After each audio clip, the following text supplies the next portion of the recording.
शेतकरी बंधूंनो, कापूस विक्री करताना सावधगिरी बाळगा, कारण काही व्यापारी मोजमापात फसवणूक करण्याचा प्रयत्न करत असल्याचे प्रकार समोर येत आहेत। अकोला जिल्ह्यातील अकोट तालुक्यात अशाच प्रकारे कापूस खरेदीत फसवणूक करण्याचा प्रयत्न शेतकऱ्यांच्या सतर्कतेमुळे उधळून लावण्यात आला आहे। अकोला जिल्ह्यातील अकोट तालुक्यातील आसेगाव येथे कापूस खरेदी व्यवहारात एका शेतकऱ्याची फसवणूक करण्याचा प्रकार उघडकीस आला आहे। कापूस खरेदी दरम्यान मोजमापात फसवणूक करण्याचा प्रयत्न शेतकऱ्यांच्या सतर्कतेमुळे हाणून पाडण्यात आला। कापूस खरेदी करणाऱ्या एका व्यापाऱ्याने ट्रकमध्ये कापूस भरण्यापूर्वी ट्रकच्या खाली वाळू भरलेली पोती ठेवून ट्रकचे वजन केले। उदाहरणार्थ 900 किलो वजनाच्या ट्रकमध्ये 100 किलो वजनाची मातीची पिशवी ठेवून वजन केल्यास काट्यावर 1000 किलोची पावती घेतली जाते।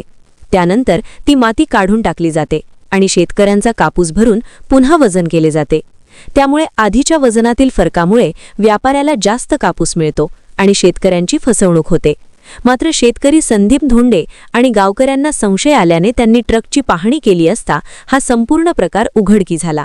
त्यानंतर गावकऱ्यांनी संबंधित व्यापाऱ्याला जाब विचारला, मात्र परिस्थिती पाहून व्यापारी आणि ट्रक चालक घटनास्थळावरून पसार झाले। नमस्कार मित्रांनो, मी राजदीप माणिकराव धंडे आसेगाव बाजारचा रहिवासी असून मी व्यापारी बोलवला होता कापूस खरेदी करण्याकरिता।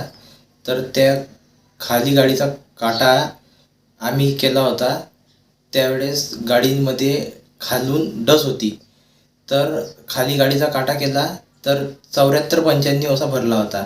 नंतर त्यांनी कापूस भरायसाठी आणला, त्यावेळेस त्यांनी ती डस रस्त्याने यायच्या वेळेस खाली करून टाकली। नंतर कापूस भरला तर तेवढ्यांनी माझा संशय गेला त्याच्यावर की ते काहीतरी घोटाळा करत आहे। तर त्याच्या गाडीच्या खालून असे बॉक्स बनलेले होते, त्यामध्ये डस भरलेली होती। तर अशा प्रकारे व्यापारी फसवणूक करत आहे। तर सर्व शेतकरी बांधवांना माझं आव्हान आहे की सर्वजण काळजी करा आणि सर्व गाड्या चेक करूनच कोणी व्यापाऱ्याला माल द्या, तसा देऊ नका। या प्रकरणी अकोट ग्रामीण पोलीस ठाण्यात तक्रार देण्यात आली असून पोलिसांनी पुढील तपास सुरू केला आहे। दरम्यान क्रांतिकारी शेतकरी संघटनेने या प्रकरणाची सखोल चौकशी करून संबंधित व्यापाऱ्याने इतर शेतकऱ्यांकडूनही अशा प्रकारे कापूस खरेदी केला आहे का याची माहिती घ्यावी आणि फसवणूक झालेल्या शेतकऱ्यांना नुकसान भरपाई मिळवून द्यावी अशी मागणी केली आहे। तसेच संबंधित व्यापारी बाजार समितीत परवानाधारक असल्यास त्याचा परवाना रद्द करण्याचीही मागणी करण्यात आली आहे।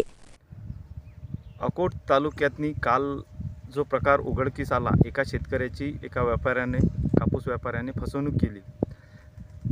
मी तो शेतकऱ्याचा व्हिडिओ बघितला।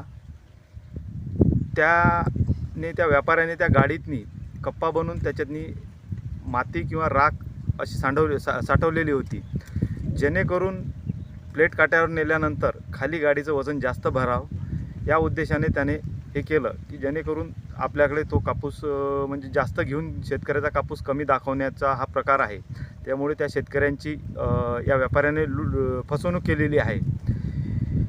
संबंधित व्यापाऱ्याने कोणाकोणाचा यावर्षी कापूस खरेदी केला याची संबंधित पोलिसांनी चौकशी करावी आणि ज्या शेतकऱ्यांचं नुकसान झालं त्या शेतकऱ्यांना या व्यापाऱ्याकडून नुकसान भरपाई वसूल करून देण्यात यावी। दरम्यान या घटनेमुळे कापूस विक्री करताना शेतकऱ्यांनी वजन काट्याची आणि वाहनाची नीट तपासणी करून व्यवहार करण्याची गरज व्यक्त केली जात आहे। अशा प्रकारच्या फसवणुकीपासून वाचण्यासाठी शेतकऱ्यांनी अधिक सतर्क राहण्याचे आवाहनही करण्यात आले आहे।